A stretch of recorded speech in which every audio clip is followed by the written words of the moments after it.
여기 가고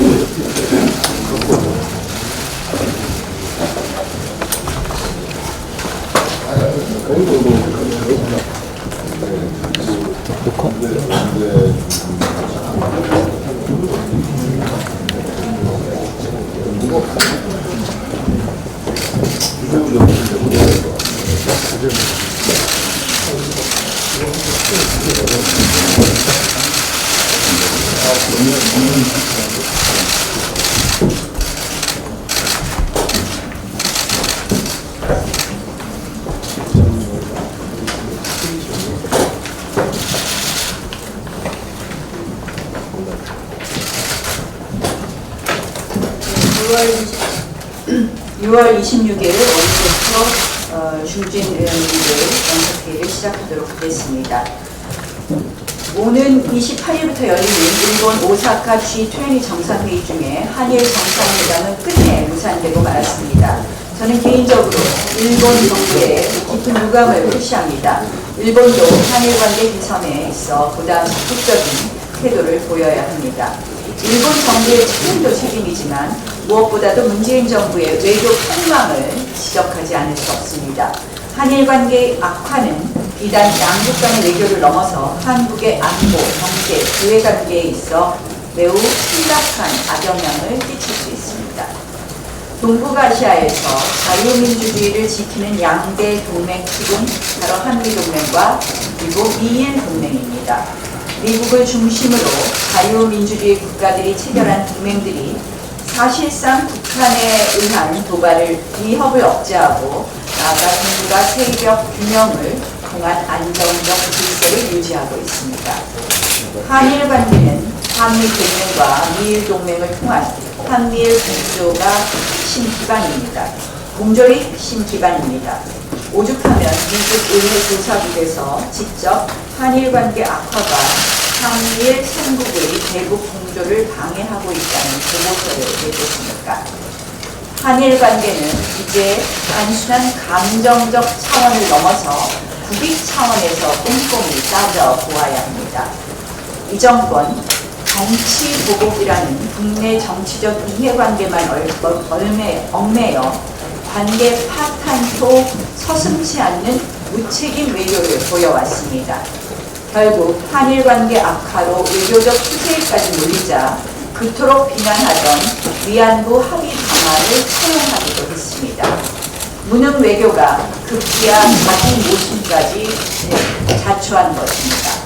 그리고 결국 일본으로부터 단칼에 거절당하는 망신 외교로 우리 국민의 자존심마저 떨어뜨렸습니다.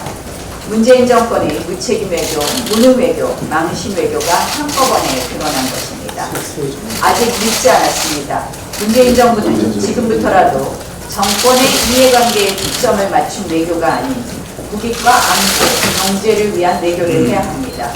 비정상 외교를 정상 외교로, 과거 외교를 미래 외교로 바꾸십시오. 일본 정부에도 촉구합니다. G20 개최국으로서 보다 열린 자세를 갖고 한일 정상회담 개최 방안을 모색해 주십시오. 경질이 됐어도 몇 번은 됐어야 할 조국 민정수석이 이번에는 법무부 장관 후보자로 거론된다고 합니다. 대표적인 반시장 인사를 청와대 정책실장으로 앉히더니 이번에는 반헌법적 패스트트랙 특보의 주책임자를 사법질서를 총괄하는 부처의 장으로 앉히겠다는 것입니다. 이런 이야기가 나온다는 것 자체가 한마디로 대한민국 헌법 질서에 대한 모욕입니다. 만약 조국 법무부 장관 입각마저 실시가 된다면 이는 문재인 정권이 패스트트랙 국제 열차를 더 이상 멈출 수 없다라는 일종의 선전포고입니다.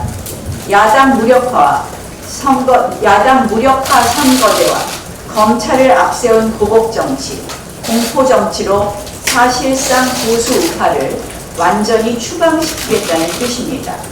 여야가 힘겹게 국회 정상화 협상을 이어가는 와중에도 이 정권은 패스트트랙 고소 고발권을 계속 끄집어냅니다.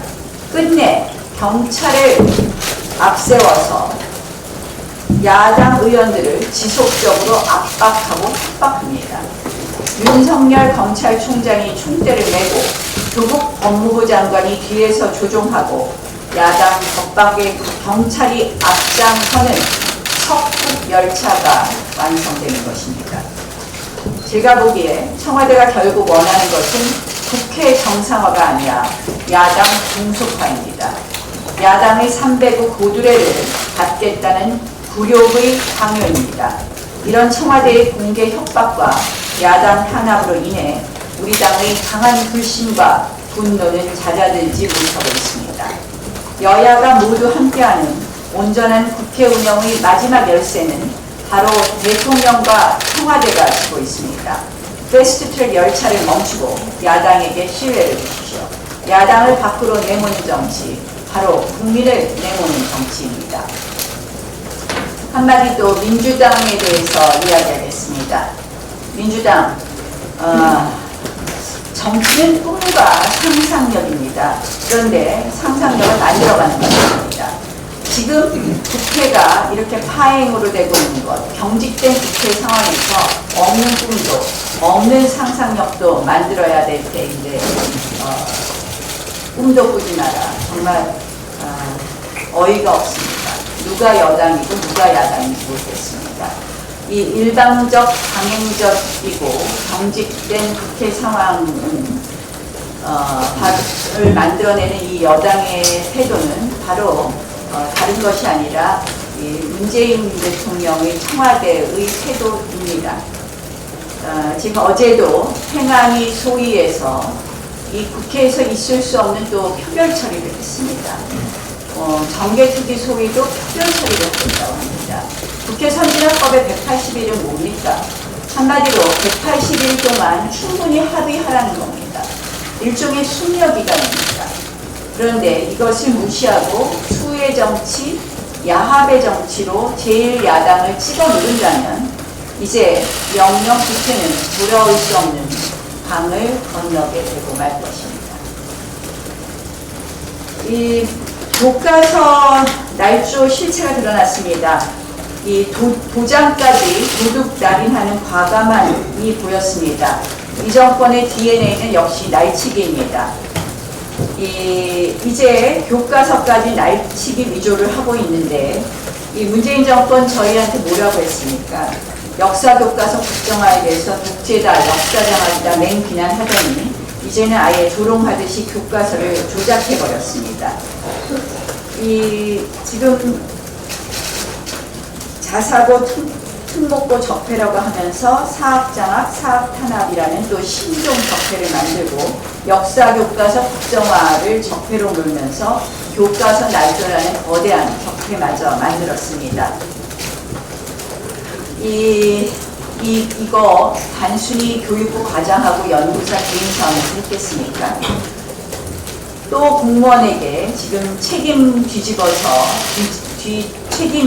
씌워서 지금 꼬리 자르게 하고 있는데 저희가 몸통 철저히 찾아내겠습니다. 김상곤 전 교육부 장관 수사받아야 되며 청와대 측과 어떤 사전 교감이 있었는지 해내야 할 것입니다. 이 부분 앞으로 교육위에서 먼저 진상조사를 하고 저희 야당에서는 할 수 있는 모든 조치를 하겠다는 말씀을 드리겠습니다.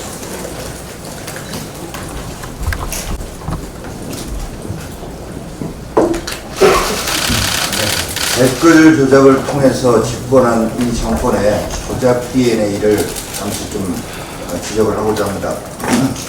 북한 선박 삼척항 입항과 관련해서 해경, 경찰의 국정원까지 청와대에 보고한 것으로 언론에 보도되고 있습니다.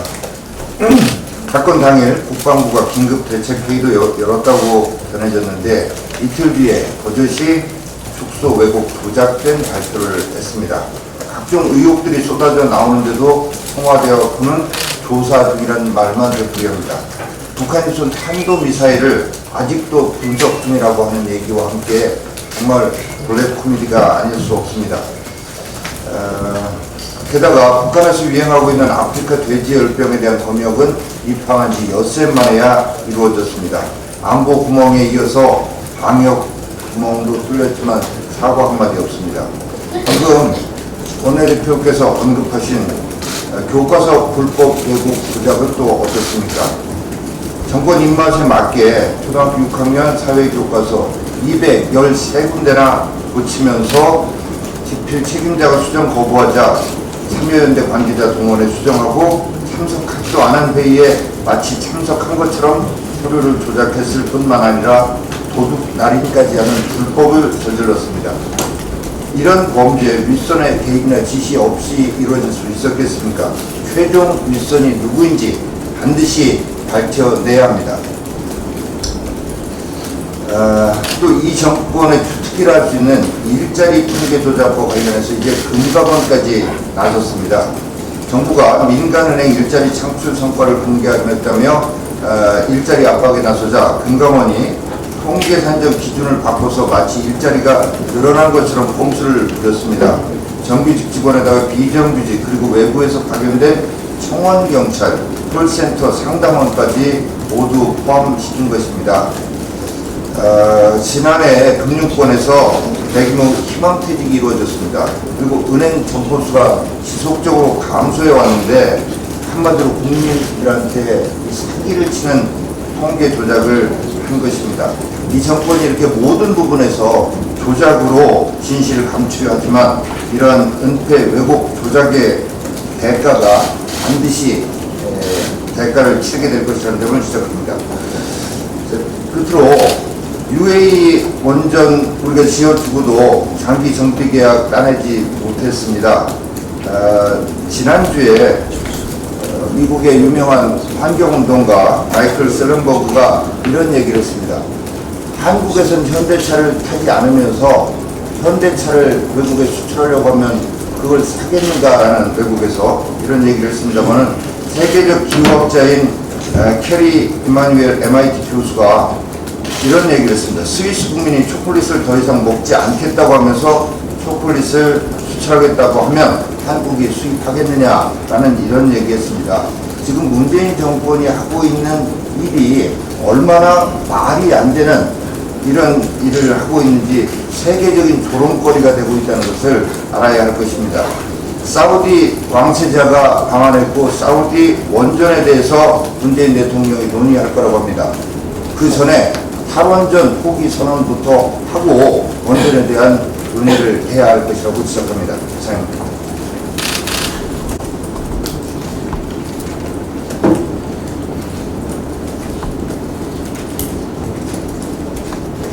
예, 이준입니다. 며칠 전에 우리 나경원 원내대표, 우리 일행 자유한국당 소속 국회의원들이 일하는데 부대 방문을 해서 그동안 결과 또 조사 상황 또 그 배의 상태라든지 이런 거 둘러보러 갔는데 뭐 이상한 핑계를 댔습니다. 규정상 근무일로 해서 4일 전에 신청을 해야 되는데 그게 요건에 맞지 않았다. 사실 우리 자유한국당에서 21일 오후 2시경에 국방부에 공문으로 부대 방문 협조 요청을 한 바가 있습니다. 있는데도 불구하고 그때 회신에서는 이 4일 전 무슨 요청 이런 얘기 하지 않고 있다가 느닷없이 그 현장에 가서는 거부하고 청와대에서 이런 규정을 들고 얘기한다는 정말 치졸하기 짝이 없는 그런 일들이 벌어지고 있다. 규탄하는 바입니다. 북한 어선 해상 노크 기순 사태에서 청와대가 주도하는 국방부, 통일부 다 짜고서 군의 안보 태세에 대한 국민을 상대로 한 대사기극을 펼치고 있는 가운데 우리 국민들의 눈과 귀를 의심케 하는 또 다른 일이 국방부 주도로 사실상 청와대가 주도하고 있는 것으로 보여집니다. 대한민국 해명 천지에서 벌어지고 있다. 기가 찰 노릇입니다. 제가 좀 소개하고자 합니다. 파주시 적성면에 적군 묘지가 있습니다. 6.25 전쟁 당시에 전산 북한 인민군과 또 1.21 무장공비 등 그런 인민군의 유해가 840여 구 묻혀 있는 곳입니다. 589구의 중공군 유해는 2013년 중국 측에 유해 송환을 제의하고 송환을 해서 현재 위패만 남아있는 상황입니다. 그런데 올해 3월 이곳 적군 묘지에서 개최된 파주 적성면 조선민주주의 인민공화국 군인 추모제라는 게 열렸고 거기에 민주당 국회의원과 시장 등 정치인들이 참석했다고 합니다. 제가 사진을 좀 가지고 나왔습니다. 보시는 대로 조선민주주의 인민공화국 군인 추모제 여기에 국회의원과 또 시장 등이 여기 참여해서 인민군들을 추모했다는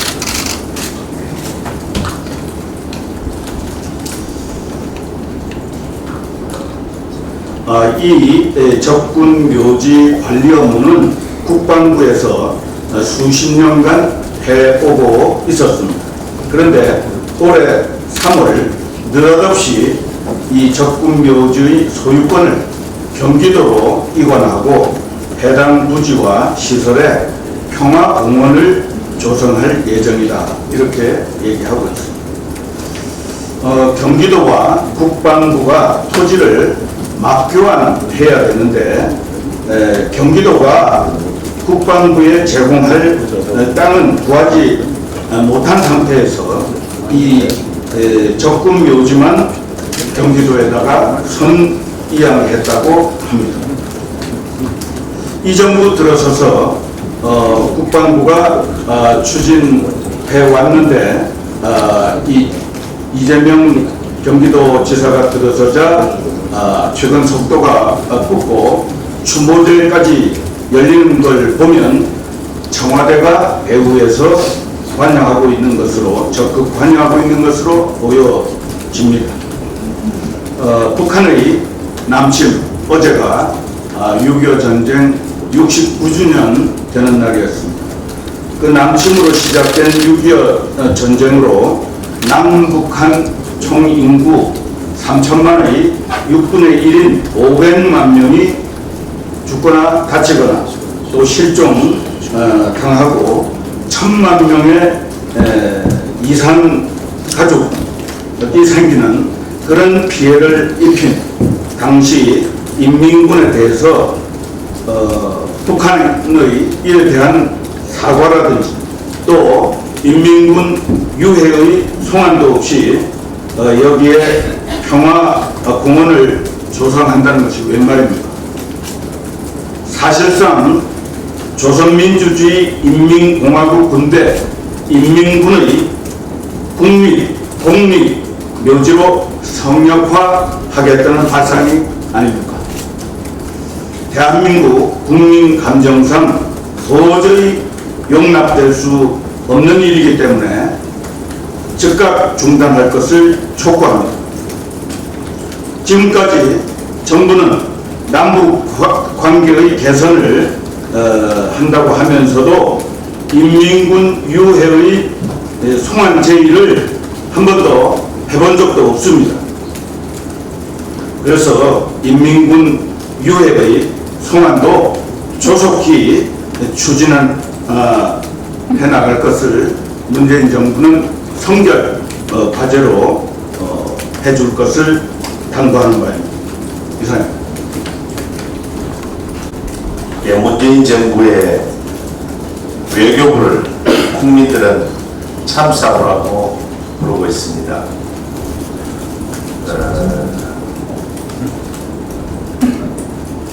문재인 정부의 외교부를 참석하고 해도 모자람이 없을 것 같습니다. 그간 국제사회에서 대한민국의 위상이 추락된 일이 한두 가지가 아닙니다. 남의 나라 이름을 잘못 표기하고 구겨진 태극기를 걸어놓기도 하고 대통령이 엉뚱한 외국어로 인사한 정도로 외교적 소통과 감각이 역대 아마 최악의 정부일 것이라고 생각합니다. 특히 오는 28일 오사카 국제 G20 회의에서 아베 총리와의 정상회담이 무산됐다고 전해지고 있습니다. 작금의 양국 관계를 조금이나마 회복될 수 있는 전환의 기회가 마련되리라 기대했습니다. G20의 의장국 일본의 회담 초대를 받지 못하는 초유의 수치스러운 외교 상황이 연출되고 있습니다. 한일 관계 파탄이 한반도 위기를 고조시키고 경제 불안을 증폭시킨다는 점에서 볼 때 이번 정상회담 무산은 외교 대참사라고 할 것입니다. 일본 정부의 책임을 비난할 수도 있습니다. 그러나 문재인 정부가 대미, 대일 등 우방국보다는 북한 눈치 보기식 남북 관계를 다뤄왔던 것이 외교적 외톨이를 자초하는 결과를 낳은 것이라 봅니다. 또한 반일 감정을 국내 정치에 이용하겠다는 문재인 정부의 치졸하고 비열한 인식을 고스란히 보여주는 것이라 할 것입니다. 지난달 방일한 트럼프 대통령은 일본 군함에 올라 동해를 일본해라 불렀고 한국도 들러달라는 우리의 요청을 거절했습니다. 우리의 외교적 위상은 끝모를 추락을 하고 있습니다. 한국 외교가 실종된 것입니다. 국가 위상을 되돌리려면 오랜 노력과 시간이 필요합니다. 그간 국익을 소홀히 하며 정권 보위 역할에만 충실한 외교, 망신살 뻗치는 외교 무대에서 대한민국을 고립과 외톨이를 만들어온 문재인 대통령의 외교 무능을 반성해야 할 것입니다. 국제 무대 외교에서 실종된 대한민국을 한시라도 빨리 찾아야 할 것입니다. 답은 오직 하나입니다. 외교부 장관은 즉각 사퇴하고 정부는 외교라인 전원을 경질해야 합니다.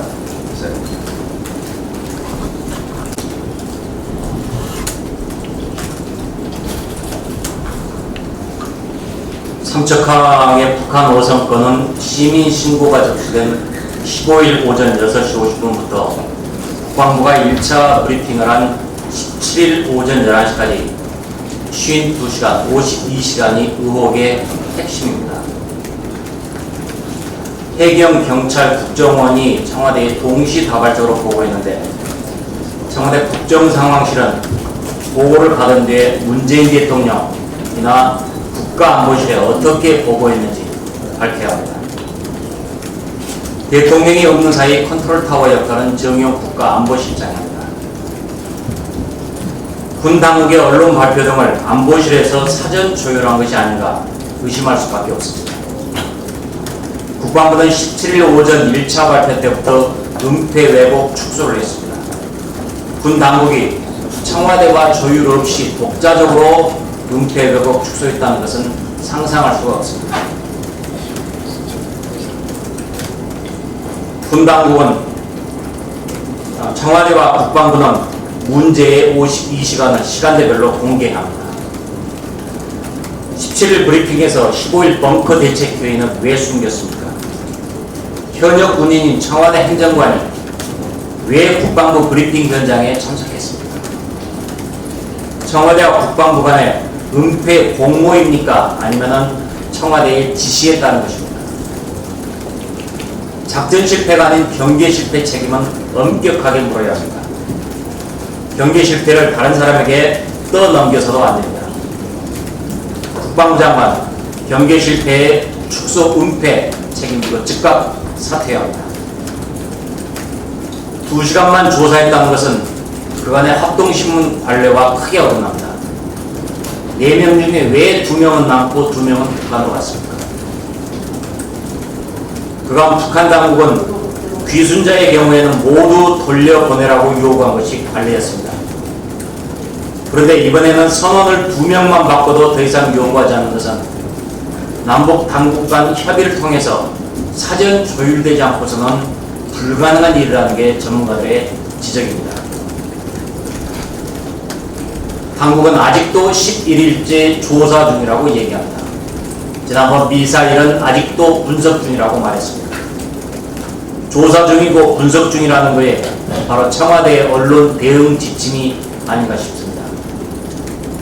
이런 의혹에 대해서 문재인 정권의 셀프 조사로는 진실 규명은 불가능합니다. 반드시 국정조사를 해야만 합니다. 아랍에미리트 바카라 원전 우리가 짓고도 후속 정비 업무에서는 거의 배제되는 참혹한 결과가 나왔습니다. 당초에는 15년 장기 계약으로 우리가 단독 수주할 것이라는 기대가 있었지만 문재인 정권의 탈원전에 의해서 거품이 됐습니다. 기껏해야 UAE에서 요청할 때만 인력을 지원하는 하도급 신세가 됐고 계약 기간도 5년으로 축소됐습니다. 수주 금액도 최대 3조 원으로 딜레이했던 것이 수천억 원으로 쪼그라들었습니다. 한국이 탈원전을 선언해 원전 생태계가 붕괴되고 있는 판인데 아랍에미리트가 어떻게 장기간의 원전 정비를 안심하고 맡기겠습니까? 원전은 60년에서 100년을 가동하는 시설인데 탈원전으로 기술 인력과 부품 공급이 불투명한 한국과 누가 장기 계약을 맺겠습니까? 국내에서 원전을 짓지 않으면서 해외로 수출하는 마법은 존재할 수가 없습니다. 문재인 정권의 탈원전 정책은 세계 최고의 우리 원전 기술력을 우리 스스로 파괴하는 미친 짓입니다. 임기 5년짜리 정권이 대한민국의 미래까지 파괴해서는 안 됩니다. 탈원전 정책에 대해 시중에서는 문 대통령의 성을 따서 문의 제약 또는 문제약으로 일컬어지고 있다는 민심을 정부와 여당은 두려워해야 합니다. 탈원전 정책 즉각 폐기해야 합니다.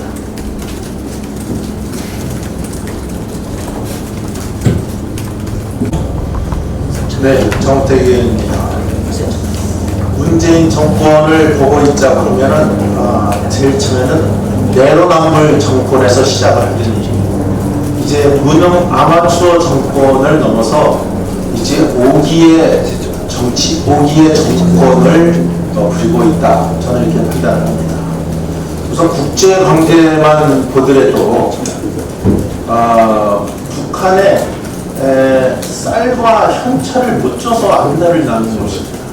국제 관계하고 전혀 청개구리 형식으로 소위 불감증에 걸린 건 줄 알았더니 이제 보니까 오기로 하는 것 같은 생각이 듭니다. 아니나 다를까 좀 있으면 G20이 일본에서 열리는데 일본에 가서 일본 정상 간의 회담에 짧은 미팅도 계획되어 있지 못한 일본에서 거부해 일본이 준비가 안 되어 있다고 하지만 일본 자체에서 거절을 당하는 이러한 사태를 빚은 것은 저는 문재인 정권의 5기에서 이런 것이 이루어졌다 이렇게 생각합니다. 저는 국제관계는 제가 오늘 얘기를 좀 삼가겠습니다만은 우리 국내 정치를 들여다봐도 문재인 정부 정말 이 5기 정치를 하는 것 같습니다. 우리 자유한국당 의원들이 정말 국회에 일을 하고 싶지 않아서 정말 국회를 뛰쳐나갔습니까? 저는 이 여당의 국정 운영의 만행을 정말 참다 못해서 국회를 뛰쳐나갈 수밖에 없는 상황이 벌어졌던 것입니다. 선거법 문제만 하더라도 그동안 우리가 여야 간의 원만한 합의에 의해서 선거법 개정을 이루어 이 관행을 뿌리치고 국회에 3분의 1이 넘는 의석을 가진 이 자유한국당을 내팽개치고 소위 군사정당과 합의해서 선거법을 처리하겠다. 이러한 의회 폭거를 일으켰고 또 영구 집권의 발판으로 삼고자 하는 공수처법을 이 패스트트랙에 올려서 이것을 그 날치기로 통과시킨 거 아닙니까? 여기에 우리 당이 어떻게 대응할 수 있겠습니까? 결국은 우리 의원들이 국도에 들어올 수밖에 없는 환경을 일으키는 극한 투쟁을 할 수밖에 없었고 땀냄새 나는 아스팔트 위에서 우리가 집회를 할 수밖에 없었고 또 우리가 많은 의원들이 거의 과반에 가까운 의원들이 고발을 당하는 사태를 겪으면서도 우리는 이것을 막기 위해서 노력을 해왔습니다. 그러면 여당은 어떻게 해야 됩니까? 저는 여당이 정말 사과는 커녕 지금 그동안에 한 행태를 보면 한 달도 못 갈 것이다. 또 도둑 뭐라고 하는 언급을 하면서 우리 당을 계속 그 야당에 대한 그 편의 발언으로 나를 지냈습니다. 정말 시간이 가면 야당의 투쟁이 잊혀지겠지. 야당의 투쟁이 그렇게 안 들어오고 배기겠냐. 이런 배짱의 오기 정치를 벌이고 있다고 저는 판단을 하고 있습니다. 그 표현이 이번에 협상이 취임되지 않은 결과를 갖고 여당의 원내대표의 발언을 보면 여실히 드러납니다. 시간이 지나면 해결될 듯이 이렇게 생각하는 것은 꿈도 꾸지 마라. 제 협상은 없다. 이게 여당 대표의 그 일갈이었습니다. 저는 그 발언이 이게 의회주의자로서의 원내대표의 발언이 아니고 저는 본인이 마치 아직도 운동권 대표로 생각을 하고 있는 것인지 아니면 노조 간부의 발언인 양 제 귀에는 들려왔습니다. 저는 다시 한번 간곡히 얘기합니다. 패스트 트랙에 올라간 이 법안에 대해서 우리 의총에서 결의된 대로 합의 처리의 전향적 자세를 문재인 정권이 보여주시기 바랍니다. 그것이 여당이 말하는 국정 운영에 무한 책임을 진 자세이고 또 포용의 자세이고 반영의 자세이고 협치의 자세라고 저는 말씀드리지 않을 수 없습니다. 만약 여당이 정말 청와대 눈치를 봐야 된다면 빨리 청와대에서 청와대 지침을 내려주시기 바랍니다. 그래서 빨리 이 패스트 법안에 대해서 합의 처리될 수 있는 이러한 물꼬를 터주시기를 다시 한번 강조해서 말씀드립니다. 한 가지만 더 말씀드리겠습니다. 여러 의원님들이 말씀하셨지만 이 삼척항 해상 노후 기순이 정말 전입가경입니다. 양파 껍질도 아니고 까면 깔수록 국민들은 한편의 미스테리 소설을 보는 것 같습니다. 이 삼척항에 들어왔다는 신고가 접수된 직후인 15일 오전 국방부 장관과 합참 의장이 참석한 대책회의가 합참 지하 벙커에서 열렸다는 것이 이미 보도가 됐습니다. 이후에 입항은 표류로 바뀌었고 또 삼척항은 삼척항 인근으로 둔갑했다는 언론 보도도 이미 나오고 있습니다. 통일부는 목선을 폐기했다는 엉터리 발표까지 했습니다. 청와대는 진상을 처음부터 알고 있었다. 하지만 은폐 축소 조작은 아니었다고 얘기를 하고 있습니다. 이것만 보더라도 벌써 청와대가 개입되어 있다는 사실이 이 만천하에 드러난 것입니다. 저는 이번 사태가 어디까지가 은폐고 어디까지가 축소고 어디까지가 조작인지 국민 앞에 이것은 낱낱이 밝혀져야 되는 것이기 때문에 이것은 당연히 국정조사로 해결을 해야 되고 저는 청와대 개입부서부터 시작해서 이 은폐 조작까지 이 과정에 대해서 책임을 지고 있는 국방부 장관의 해임 요구안을 우리 당은 제출해야 되고 또 대통령은 이 문제에 대해서 소상의 보고를 받고 국방부 장관의 경질을 할 것을 대통령께 요구합니다. 이상입니다. 예, 유기준 의원입니다. 어제 열린 국회 외교통일위원회에서 제가 강경화 장관에게 일본의 신일철이 가지고 있는 포항제철 주식에 대한 주주 배당 등이 압류, 전부, 한 가지의 절차를 거쳐서 강제 집행이 되는 그런 사항이 된다면 이에 대해서 일본의 보복이 우려된다라고 이렇게 질의를 했더니 강경화 장관은 일본의 보복성 조치가 나온다면 우리도 거기에 대해서 가만히 있을 수 없다 이렇게 답변을 했습니다. 이는 마치 일본과 외교 분쟁이라도 불사하겠다는 뉘앙스로 비춰질 수 있는 외교부 장관의 답변으로서는 매우 부적절한 답변이었다고 생각합니다. 지금 얼어붙은 한일 관계가 강경화 장관을 비롯한 문재인 정부의 무능한 외교 안보 라인 탓이라는 것을 증명하게 하는 발언이었고 평소 일본을 바라보는 문재인 정부의 시각을 드러나는 계기가 되었다고 생각합니다. 또 이번 28일 오사카에서 개최되는 G20 회의에서 일반적으로 예상되었던 한일 정상회담도 공식적으로 없다고 확인을 한 바 있습니다. 한일회담은 이루어지지 않을 것이라고 이렇게 청와대가 확인까지 했습니다. 외교부가 최근 강제징용 배상 판결에 관련해서 한일 기업이 자발적 출연금으로 재원을 조성해 확정 판결을 받은 피해자들에게 위자료를 지급하는 방안을 일본에 지시했지만 일본 외무성이 1시간 만에 이것을 거절한 바 있습니다. 결국 외교부 또 문재인 정부에서 제 역할을 하지 못하기 때문에 한일 관계는 점점 멀어지고 급기야는 압류 한가 등의 절차가 진행되는 강제집행이 완성이 된다면 아마 파국을 맞이할 것으로 판단이 됩니다. 기껏해야 이번에 G20 회의에서 한일 정상은 스탠딩 방식으로 잠시 대화를 나눌 수 있을 정도다 이렇게까지 이야기하고 있는 것을 보면은 정말 한국에 대한 무시가 어떻게 보면은 도를 넘고 있는 일본도 문제가 상당히 있지만 또 한편으로는 이런 상황을 초래한 현재의 외교 담당자에 대해서는 문책과 그에 대한 경질이 반드시 이루어져야 된다고 생각합니다. 북한 어선의 잠입 귀순에 대해서 말씀을 드리겠습니다. 4명 중 귀순 의사를 밝힌 32명에 대한 송환을 이미 한 바 있는데 그 해당 선박에 대해서는 수일간 먹고 마실 음식과 항해를 위한 통신기, 자동 방법장치, 배터리 안테나, 전선과 연료통, 손전 등 어망 등이 발견되어 처음부터 출항할 때부터 귀순 목적으로 탈북했다는 정황이 드러나고 있습니다. 그렇다면 4명 모두 처음에 북한을 탈출할 때는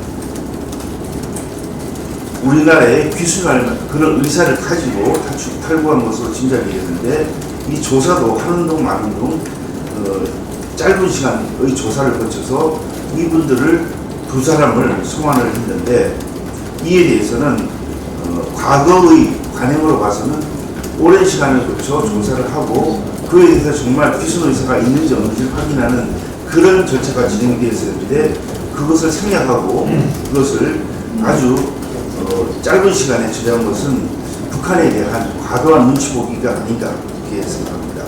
또한 이 중요한 증거물에 해당되는 동력선을 폐기했다고 해놓고는 실제 동력선은 현재 동해 일함대에 보관 중이라고 하는데 이 부분은 이번 사태에 관련해서 중요한 증거가 되기 때문에 결코 폐기하거나 아니면 증거를 인멸하는 그런 조치가 있어서는 안 된다는 것을 이 자리에서 밝힙니다.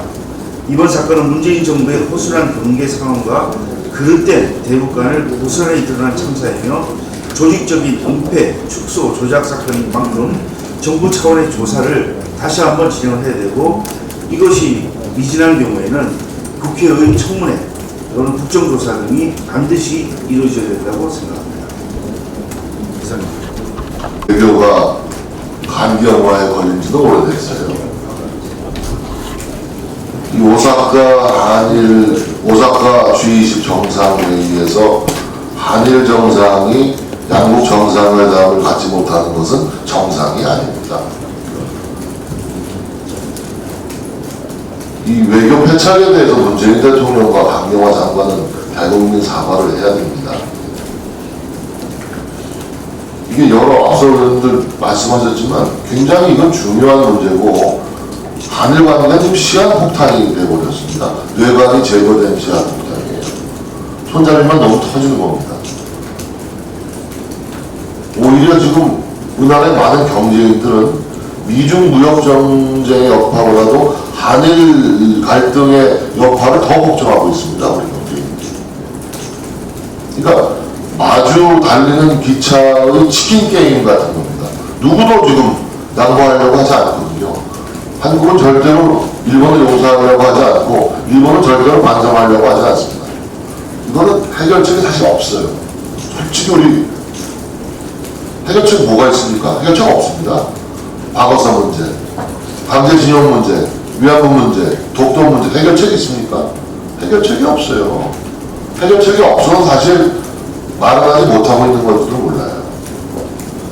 안 하고 있는 거예요. 그러니까 한일 정상회담 당장 청와대에서 없다라고 발표를 했는데 장관은 국회에 나와가지고 계속 노력하겠다는 취지로 얘기하고 있어요. 그러나 이 치킨 게임의 피해, 한일 갈등의 피해는 우리 정부가 있는 게 아니고 우리 국민들이 있는 거고 우리 경제가 있는 것이기 때문에 정말 이렇게 감정적인 대치만으로 이건 능사인가에 대해서 우리가 다시 한번 진지하게 침착하게 한번 생각해 볼 필요가 있다. 시한폭탄이 터지면 한국에 있는 일본 기업 재산이 현금화돼서 일본이 실제로 외교보복이나 경제보복을 취했을 경우에 뭘 강경화 장관은 대응보복을 하겠다는 취지로 얘기했습니다만 그렇게 해서 시한폭탄이 터졌을 때 그 피해는 일본도 있죠. 그러나 우리가 더 큰 피해를 입는 거 아닙니까? 우리 국민들 60, 70%가 반일 감정 갖고 있는 거 압니다. 근데요, 조금 이거 이해해야 될 부분이 뭐냐?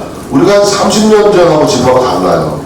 우리 국력이 약했을 때는요, 이 동경에 있는 우리 대사관에 있는 공간들은 우리 과거사 문제를 가지고 일본에 대한 대일 외교에 아주 유용한 툴로 썼어요. 과거사 문제만 가지고 일본 외교관이라고 얘기하면 우리가 항상 거의 우위를 점할 수 있었습니다. 근데 일본의 태도가 완전히 달라졌습니다. 우리 국적이 커지면서 일본과 거의 대등한 위치가 되면서 과거사 문제에 대해서 절대로 일본은 안 믿으려고 버텨요. 그런 상황이 됐어요. 그러니까 과거사 문제가 30년 전처럼 우리 외교에 있어서 유효하고 유용한 툴이 그 기능을, 성능을 제대로 발휘 못하는 거예요. 그런 현실을 우리가 좀 알아야 됩니다. 그러니까 우리가 좀 침착하게 지혜로운 대처 방안을 우리도 고민을 해야 될 때가 왔다. 저는 이런 거, 뭐 일부 전문가들은 이런 얘기 한 적이 있는데, 저는 한일 관계에 대한 동결 해법은 없는가? 한번 이거 제안합니다. 마치 북한 핵 문제를 핵동결하듯이 강제징용 문제, 위안부 문제, 독도 문제를 일단 핵동결하듯이 동결시킬 수는 없는가? 이거 과거사 문제를 일단 냉동실에 넣어놓고 시간을 좀 벌자, 이 시간을 벌자. 어차피 해결책이 없고 안 풀리니까. 그러고 나서 양국 관계를 정상화시키고 정상화시키면서 다른 문제부터 풀어가자. 라는 소위 과거사 문제 동결 방식에 대한 제안을 좀